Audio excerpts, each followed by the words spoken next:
Salut. C'est Classé A de la chaîne Pitref et bienvenue ici pour ces vidéos débrief des matchs des deux coupes européennes qu'il y a eu cette semaine. Tu veux dire Ligue des Champions, Europa League, 7e journée des deux compétitions. 7e journée qui s'est tenue mardi, mercredi et jeudi. C'est Classé A qui gère le débrief. Et puis on est parti pour la vidéo. Et donc on est parti avec les premiers matchs du mardi qui avaient eu lieu à 18h45. Donc ouais, on a eu deux matchs. On a eu AS Monaco, Aston Villa et puis Atalanta, Sturm Graz. Mais bon, je vais commencer d'abord par parler de l'AS Monaco contre Aston Villa. Victoire de l'AS Monaco 1-0 face à Aston Villa. C'était assez dur pour Monaco au final. Un but seulement. Alors qu'Aston Villa sont soi-disant en forme, mais en mettant pas trop en forme. Je dis soi-disant parce qu'ils sont en forme, mais en mettant pas trop en forme. C'était compliqué. Ces matchs étaient compliqués. Parce qu'en soi, les deux équipes sont souffert tous les deux. L'un côté Monaco et puis l'autre côté Aston Villa. Donc voilà. Monaco a pris l'initiative de marquer ce but. A pris l'initiative de marquer ce but. But à 8 minutes. Ils ont marqué très tôt en plus Monaco. C'est plus derrière en fait qu'ils ont galéré. Avec Wilfried Singo qui marque à la 8e minute. C'est un défenseur qui marque. Monaco a tranquillement posé son rythme assez lent. Son rythme à l'italienne en gros, comme on pourrait dire. Pour au final s'imposer 1-0 au Stade Louis II chez eux. Face à une Aston Villa faible au final, très faible. Ensuite, Atalanta contre Sturm Graz. Victoire de l'Atalanta 5-0 à domicile. Tout ce que moi je peux dire, c'est top performance des Italiens. Top performance de l'Atalanta. Lockman est juste trop fort. Lockman a juste éteint Sturm Graz. Juste Lockman a quasiment mis la moitié des buts. A fait quasiment la moitié des pas décisifs. Lockman est juste trop fort. Et puis ça, malheureusement, les Autrichiens, ils ont un petit peu payé. Ils ont même payé ce match. C'est parce qu'ils ont payé 5 avec 5 buts encaissés. Ce qui n'est pas rien. Sturm Graz, qu'ils avaient déjà perdu 3-2 face à Lille. Et puis là, perdre 5-0 face à l'Atalanta. J'ai dit quoi, 3-2 face à Lille c'est parce qu'ils avaient perdu 3-2 face à Lille. Donc voilà, on continue. Donc ensuite, Atlético de Madrid contre le Bayer Leverkusen. Victoire. Malheureusement, de l'Atlético de Madrid, 2-1. Il y a eu deux cartons rouges, oui. De la part des deux équipes, c'est parce qu'il y a eu plusieurs embrouilles, il y a eu une bagarre limite, mais bon, vous connaissez un petit peu l'Atlético de Madrid, c'est un petit peu ça malheureusement la Ligue des Champions. Malheureusement, c'est les méchants à chaque fois, et puis au final c'est les méchants qui ont gagné à la toute dernière seconde du match. Leverkusen maîtrisait pourtant le match, hein. C'est parce que l'Atlético de Madrid, ils ont subi un carton rouge assez tôt au final dans le match, et puis ensuite Leverkusen et l'Atlético de Madrid se sont pris la tête. Il y a eu 3 bagarres en plus, il y a eu 3 bagarres. Et puis ensuite les Leverkusen qu'ils ont pris un carton rouge qu'ils auraient pu éviter. Ensuite, on va passer Benfica contre le Barça.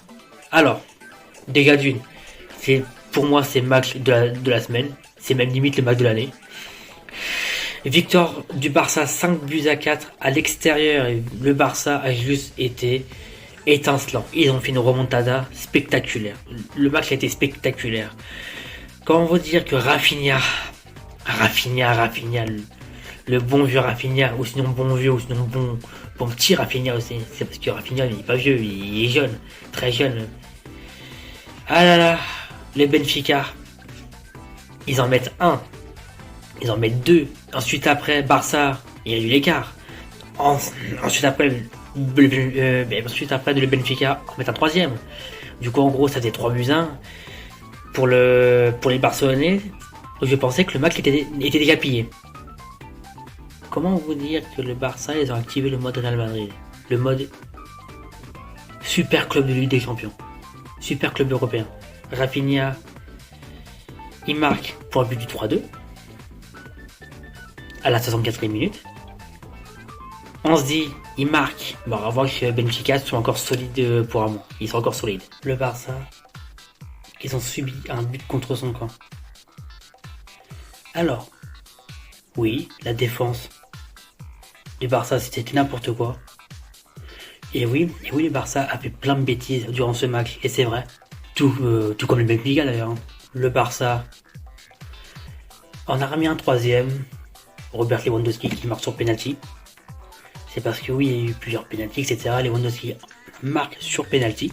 Ensuite, le Barça remarque derrière et cette fois-ci détruit définitivement la défense du Benfica, 4 partout avec Eric Garcia. Bon, je vois la balle partir après dégagement et je vois pas un mec qui court, qui déboule sur la balle. Je vois pas un mec qui spawn sur l'écran. Rafinha, mais il est littéralement spawn sur l'écran. Il y a Rafinha qui a spawn sur l'écran en train de débouler sur la balle. Il me disait, mais tu sors d'où, mec? Tu sors d'où? Donc, victoire du Barça sur un match complètement fou. Ce match, c'est le match de l'année. Complètement fou, ce match. Complètement dingue, ce match. Ensuite, on a quoi? Étoile rouge de Belgrade contre le PSV Eindhoven. Victoire de Eindhoven 3-2. Avec un carton rouge, le PSV Eindhoven, ils ont pris un carton rouge. Ils ont mis 3 buts. Ils mettaient 3-0. Les rouges de Belgrade, ils en ont mis 2. Mais ils ont failli en mettre un troisième. Franchement, match plutôt cool. Même si bon, je vais pas trop détailler, c'est parce que derrière, il y a beaucoup trop de matchs derrière. Et bon, en soi, super match entre les Rouges de Belgrade et puis le PSV Eindhoven. Ensuite, Liverpool contre le LOSC. Victoire de Liverpool, 2-1 à domicile. Lille, ils ont pris un carton rouge. Alors oui, il y a eu beaucoup de cartons rouges aussi cette semaine en Europe. Beaucoup de cartons rouges. Mais victoire de Liverpool, 2-1 avec une performance qui n'était pas trop dégueu de Lille en plus. C'est une performance qui n'était pas non plus trop dégueu de Lille. Il y a Salah qui marque, Elliott qui marque, mais il y a eu un petit but de Lille pour essayer de leur donner un petit peu la confiance au LOSC.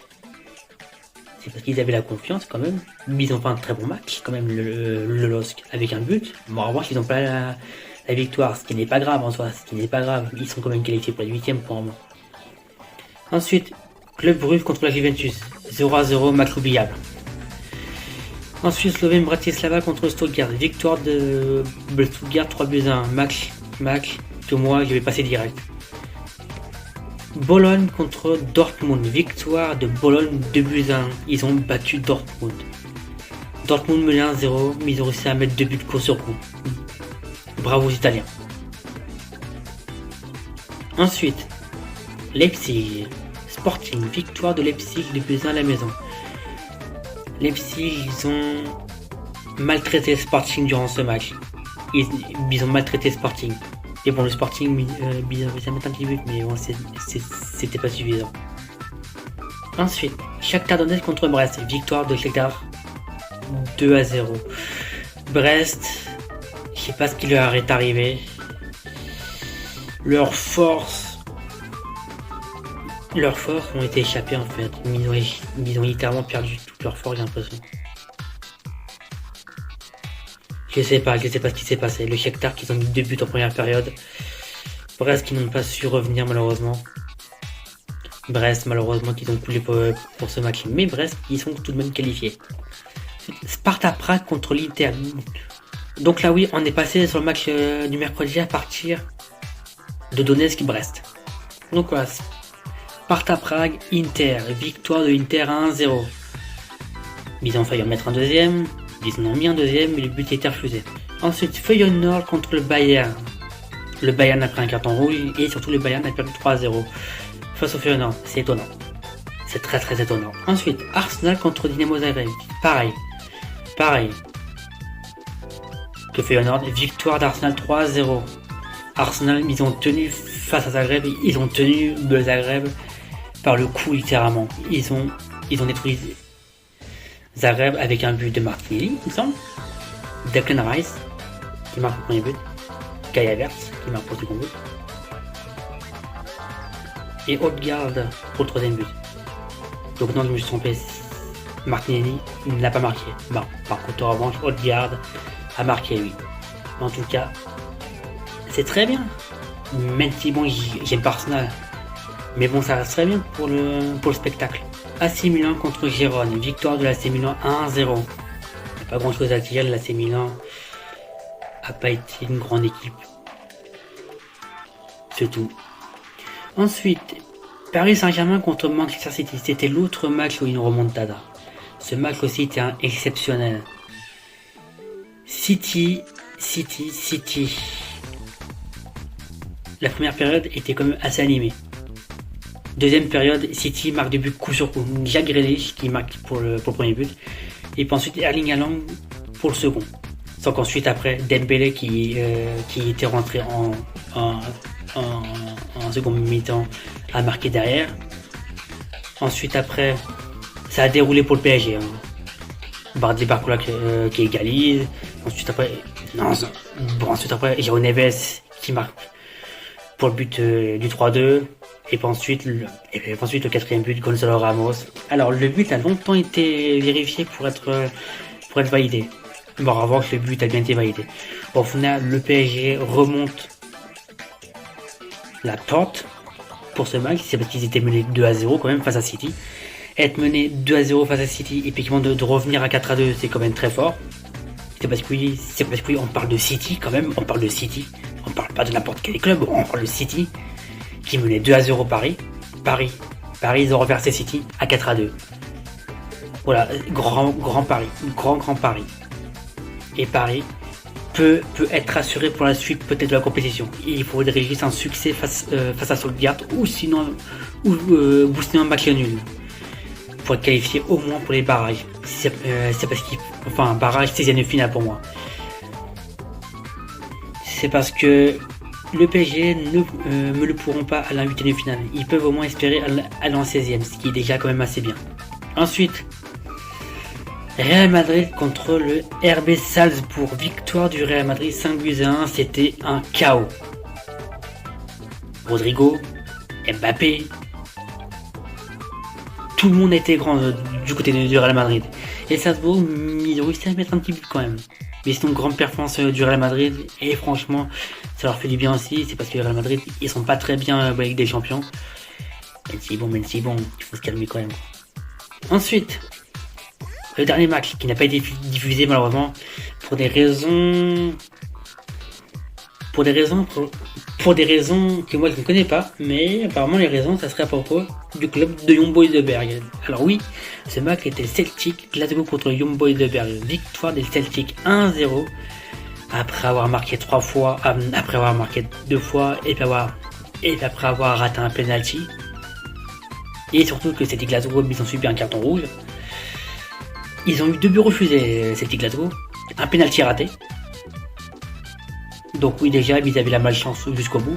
Par contre, en revanche, ils réussissent quand même à mettre un but qui était valide. Alors oui, pour le match, j'étais à côté d'Omran. C'est parce que oui, j'ai regardé la soirée de Ligue des Champions du mercredi avec Omran. Et j'ai vu la notif du but de Glasgow, c'était vers la 86e minute.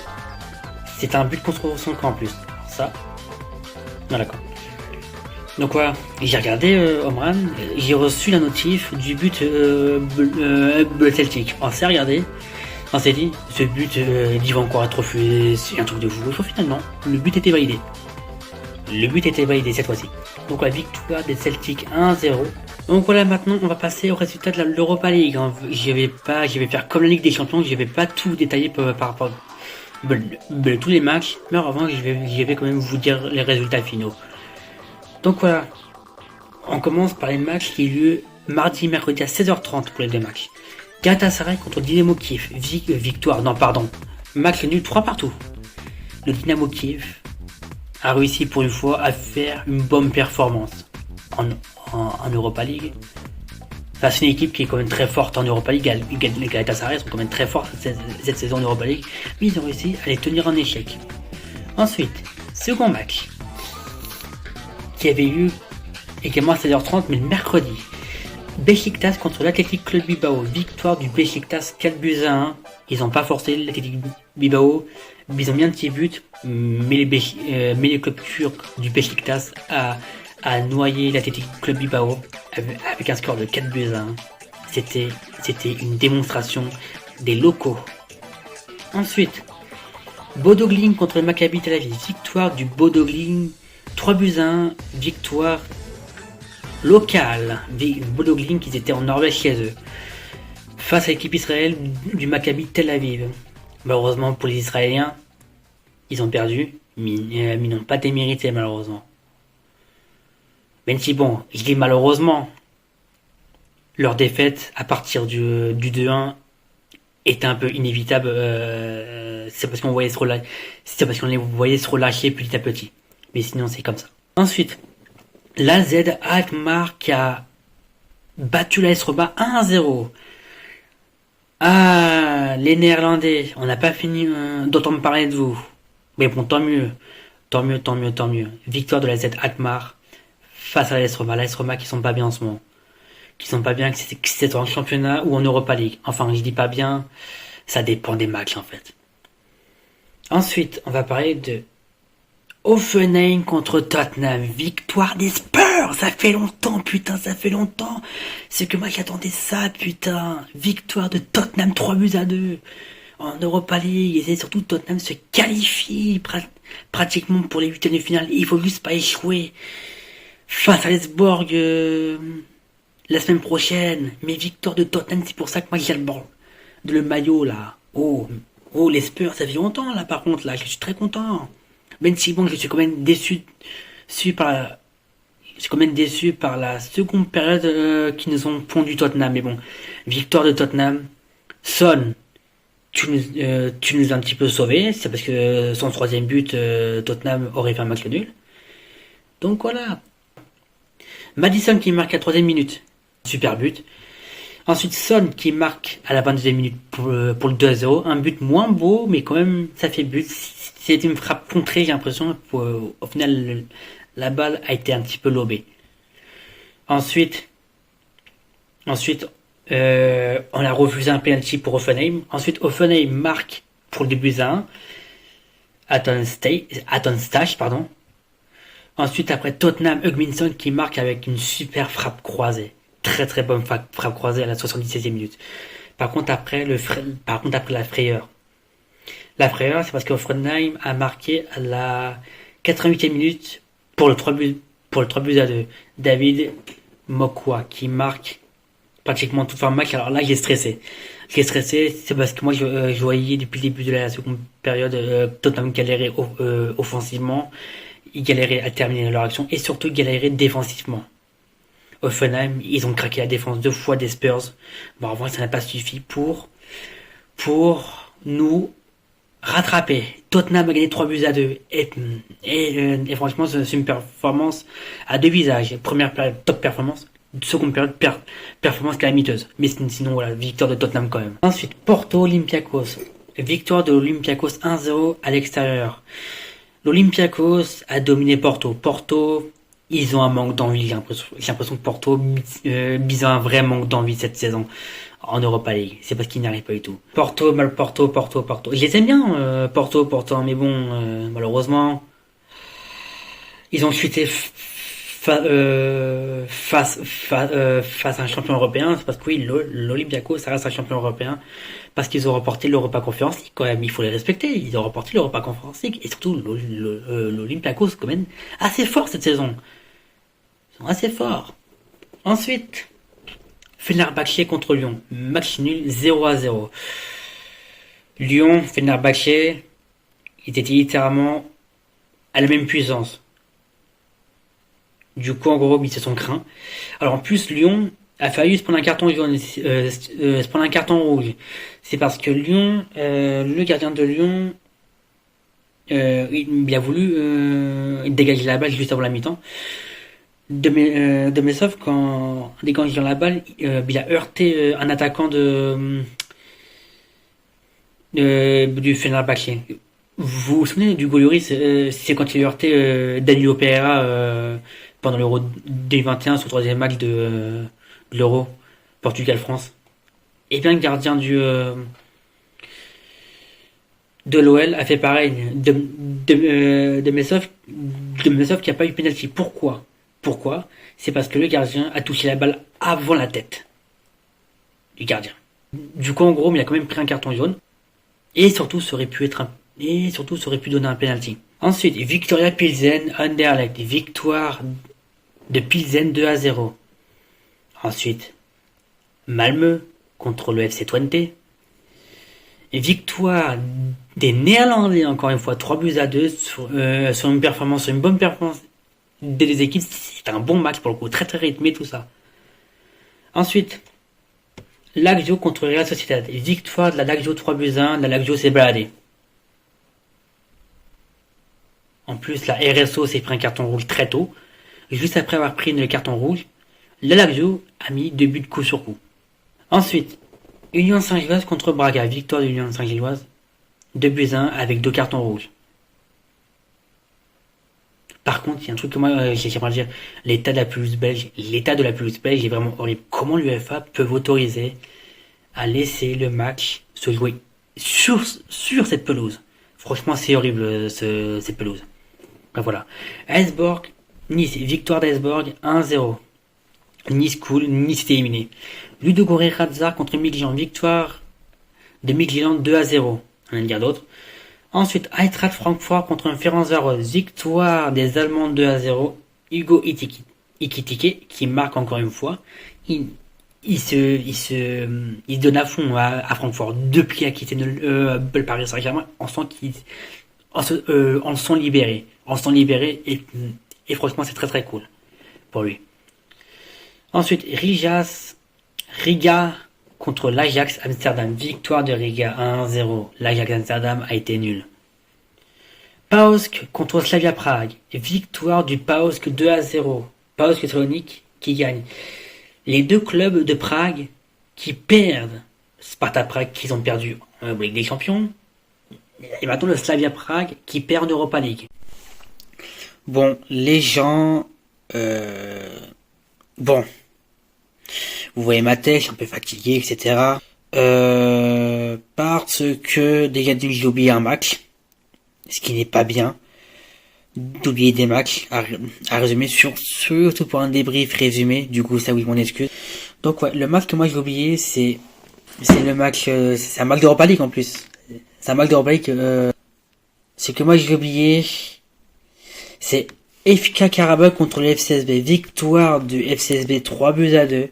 En tout cas, je vous laisse avec la vidéo. On reprend. Et puis bah désolé pour tout ça. Ensuite au dernier match, Manchester United contre Glasgow Rangers. Victoire des Mancuniens 2-1. 2-1. Super performance des Red Devils, mais également super performance des Écossais de Glasgow Rangers. Voilà tout. En tout cas, merci à tous d'avoir suivi cette vidéo. Cette vidéo sera longue à mon avis. Le montage sera un peu long. Donc voilà, je souhaite bon courage à Roman pour le montage. Donc voilà. Et puis également, on peut lui souhaiter un joyeux anniversaire. C'est parce que oui, je tourne la vidéo. Bon, la vidéo sortira sûrement soit dimanche ou soit en début de semaine prochaine. J'espère. On l'espère en tout cas. Mais sinon, on est le 24. Et bien sûr, le 24, c'est l'anniversaire d'Omran. Du coup, oui, on lui souhaite un joyeux anniversaire. Vous pourrez nous le dire en commentaire, même si c'est en retard, c'est pas grave. L'intention est là. Mais en tout cas, voilà, souhaitez-lui un joyeux anniversaire. Et surtout, les 100 abonnés arrivent. Alors oui, on a hâte que ça arrive. Voilà quoi. Donc voilà, c'est tout pour cette vidéo-là. N'hésitez pas à vous abonner, lâcher le pouce bleu, commenter. Commentez surtout. En tout cas, c'était classé, hein, de la chaîne Pitref. C'était un honneur de vous recevoir pour ces vidéos-là. Et surtout, Common Your Spurs. On est qualifié pour les 8e. Ou sinon pour les 16e. Mais bon, j'espère pour les 8e. On verra la semaine prochaine. En tout cas, je vous retrouve très vite. Et moi, je vous dis à la prochaine. Salut.